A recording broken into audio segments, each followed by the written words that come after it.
O hello mga kabayan. Ngayong araw, mayroon akong magpapakita sa inyo. Ito siya. Yan. Lenovo V7 Plus DashCam para sa aking sasakyan. Papakita ko sa inyo kung maganda ba ito o hindi. Lenovo V7 Plus. Ayan siya guys. Ayan, nakita nyo. Ayan. Ayan siya. Dali lang siyang ikabit. Sa sunod, mayroon akong gagawing video para ipakita sa inyo kung paano natin ito isi-set up. Tapos nakikita nyo yan. Touchscreen siya. Pwede mo siyang igagalaw-galaw. Ayan, nakikita nyo yung gate ko. Ayan. Ayan. Tapos mayroon siyang guide. Touchscreen. Ito yung camera sa likod. Kinabit ko dito sa likod ng sasakyan ko. Okay. Full screen siya guys.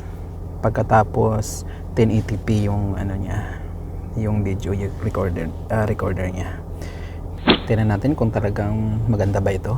Okay. So papakita ko sa inyo. Punta tayo ng SM City Iloilo. Okay? Sino sa inyo dito hindi pa nakakapunta ng SM City Iloilo? Siyempre yung mga hindi taga Iloilo, hindi kayo nakapunta dito, di ba? So papakita ko sa inyo. Okay? Pero sa mga taga Iloilo dyan, at nasa ibang bansa kayo, ito tingnan nyo. Ito na yung Iloilo City ngayon dahil sa pandemic. Papakita ko sa inyo kung anong laman. Di ba dati punong-puno? Ngayon, papakita ko sa inyo kung ano yung tsura ng SM City natin.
So guys, okay, nakita nyo naman, di ba? So, kayo na makapagsabi kung okay ba itong V7 Plus natin na Lenovo V7 Plus DashCam or ganyan.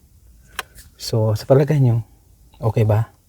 So, thank you guys sa inyong panunood. Maraming salamat. Hanggang sa muli. Bye!